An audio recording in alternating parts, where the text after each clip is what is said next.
ભાવનગર શહેરના મહાનગરપાલિકા દબાણ હટાવવા સેલની ટીમ દ્વારા સાંજના સમયે બોલાવ્યો હતો સપાટો। મહાનગરપાલિકાની સામેના કોમ્પ્લેક્સમાં આડેધડ પડેલી ગાડીઓનો લોક કરાઈ હતી। મહાનગરપાલિકાની સામેના કોમ્પ્લેક્સમાં પાસે પાર્કિંગ કરેલી ગાડીઓને ડિટેન કરવામાં આવી હતી। મહાનગરપાલિકાની દબાણ હટાવવાની ટીમ તેમજ પોલીસ સાથે રાખી કામગીરી કરવામાં આવી હતી, જ્યારે ગાડીઓને ડિટેન કરી દંડ વસૂલવાની કામગીરી હાથ ધરવામાં આવી હતી। ગાડી ધારકોને દંડની કામગીરી કરી નોટિસ આપવામાં આવી હતી, જેની સામે થોડા સમય માટે પાર્ક કરેલી ગાડી માલિકોએ રોષે ભરાઈ હોબાળો મચાવ્યો છે।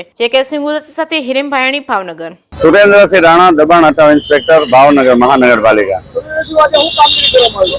આજે મહાનગરપાલિકાની મુખ્ય ઓફિસની સામે આવેલ શિવા બ્લેસિંગ 2 કોમ્પ્લેક્સ ની અવારનવાર ટ્રાફિકની ફરિયાદો રહેતી હોય, માનનીય કમિશનર શ્રીની સીધી સૂચનાથી આજરોજ જે ફૂટપાથ હોય છે રોડ પછીની, જેમાં રાહદારીઓને ચાલવામાં અગવડતા પડતી હોય છે, જેને લઈને મહાનગરપાલિકાના કમિશનરથી સીધી સૂચનાથી કોમ્પ્લેક્સના માલિકોને વ્યવસ્થા કરતા હોય એ ઈપી સિનેમા સ્માર્ટ બજારના તંત્રને અમે સૂચના આપી કે ફૂટપાથ ખાલી રખાવા માટે કાર્યવાહી કરે, પરંતુ તેઓ દ્વારા કોઈ પણ વ્યવસ્થા ન કરતા મહાનગરપાલિકાએ ફૂટપાથ પરની ગાડીઓની જપ્ત કરવાની કાર્યવાહી કરેલ છે।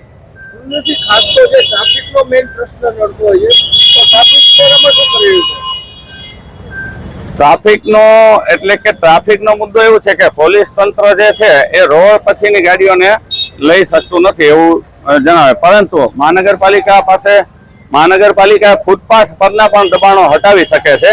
જે અત્યંત ટ્રાફિક વાળા કોમ્પ્લેક્સ હોય, જેના લીધે મુખ્ય ઓફિસનો રોડ અને રાહદારીઓને આવવા જવામાં અવરોધરૂપ હોય એવા દબાણો હટાવવા માટે ફૂટપાથ પરના પણ ટ્રાફિકના વાહનો હટાવીને રસ્તો ખુલ્લો કરેલ છે।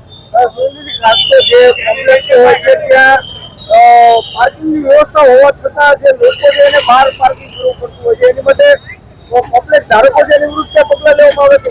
જી, આ કોમ્પ્લેક્સ ધારકો પાર્કિંગ નીચે નથી કરાવતા અને એ જ વ્યવસ્થા જાળવવાની એમને સીરે હોય છે, પરંતુ એ અમારા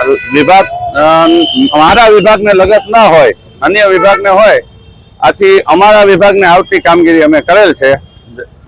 જરૂરી પડશે તો આગળની કાર્યવાહી પણ અન્ય વિભાગને કરવા માટે લખવામાં આવશે। ચુડાસમા સિદ્ધરાજસિંહ જનકસિંહ, રહેવાસી ભાવનગર। હવે આજે સાંજના દરમિયાન અમે અહીંયા મોલ પાસે આવ્યા, મ્યુનિસિપાલિટીની સામે બિગ બજાર સાઈડ।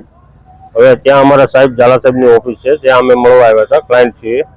હવે અમને કોઈ જાણ નથી કે ત્યાંના સિક્યુરિટીએ કોઈ જાણ નહોતી કરી કે આ ગાડીઓ તમારી અહીંયા ન પાર્ક કરતા, અંદર પાર્ક કરજો, બીએમસી વાળા કહી ગયા છે, બરોબર છે। હવે અમે અજાણ હતા, અમારી ગાડીઓ અત્યારે ત્યાંથી ઉપાડી લીધી, ટાઉન હોલ પાસે મૂકી દીધી, 1000 રૂપિયા પેનલ્ટીનું કે છે, બરોબર છે। હવે અમને જાણ ન હોવા છતાં અમારી ગાડી ઉપાડી લીધી, ભાંગતૂટ થઈ ગયું અમુકની ગાડીઓમાં, બરોબર। આ કઈ રીતનો ન્યાય? ના, નો પાર્કિંગ નું ક્યાંય બોર્ડ નથી, કોઈ ઓલું નથી ત્યાં।